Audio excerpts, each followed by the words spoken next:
once we get our mouse all the way up there, to Justin. Hi, Justin.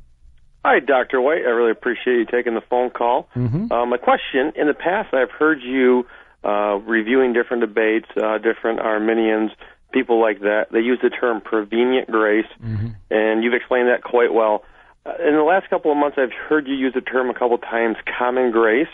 I was just wondering if you could explain that a little fuller, what you mean by common grace, and where in the Scriptures would I find that sort of concept?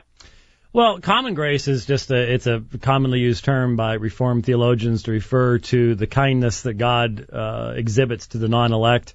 It is not salvific grace. It is not an attempt to do something that God has not decreed to do and bring about salvation, but it is the source of all goodness. I mean, if you believe in the total depravity of man, then it's God's common grace that prompts men to hear the law of God and to curb their behavior. It's common grace that drives men to excel in anything in life. Really, is just it's the kindness of God that's shown in causing His sun to shine and His rain to fall upon the just and the unjust, and when He's particularly blessing a people, granting to them peace and order in their society, and then when He begins to withdraw that, the results, I think, seen in many nations today. But the difference between common and prevenient grace is that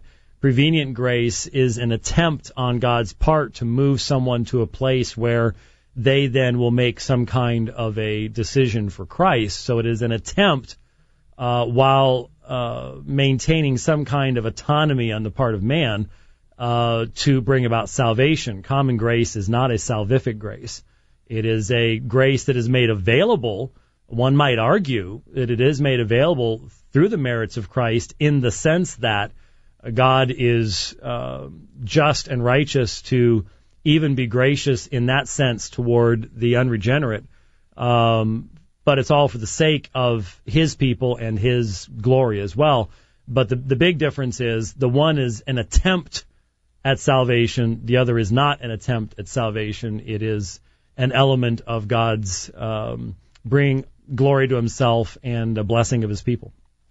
Okay, so then I guess one little thing to wrap it up. So basically you would say, when you talk to different Reformed people, God's love, you would say, is only for the elect, or is there some sort of love for the unregenerate non-elect? Well, in the same way that there is salvific grace specifically intended and powerful to accomplish salvation, in the same way there is redemptive love.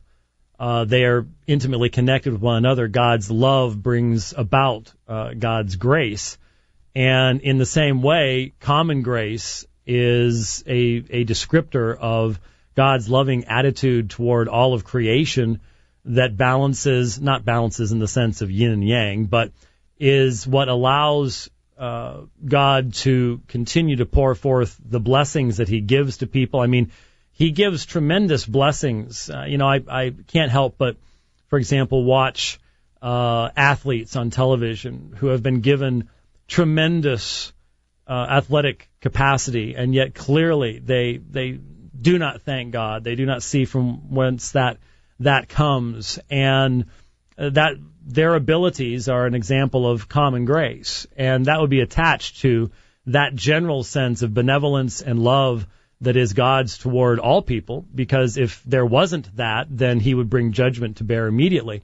But again, and this is what I like about Robert Raymond's discussion of these things, in light of the fact that God has a purpose in all that He is doing, and He has a purpose in creation. He has a purpose in allowing creation to last as long as creation lasts, as far as this particular phase of His intentions is concerned.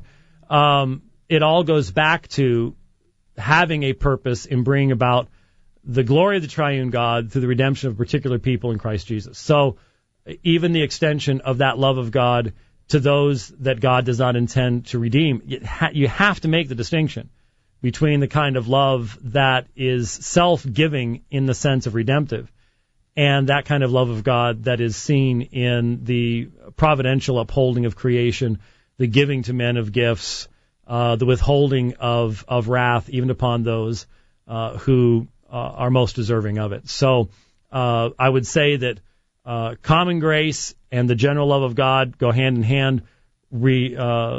Redeeming grace and the redemptive love of God, again, they're part and parcel of the same thing.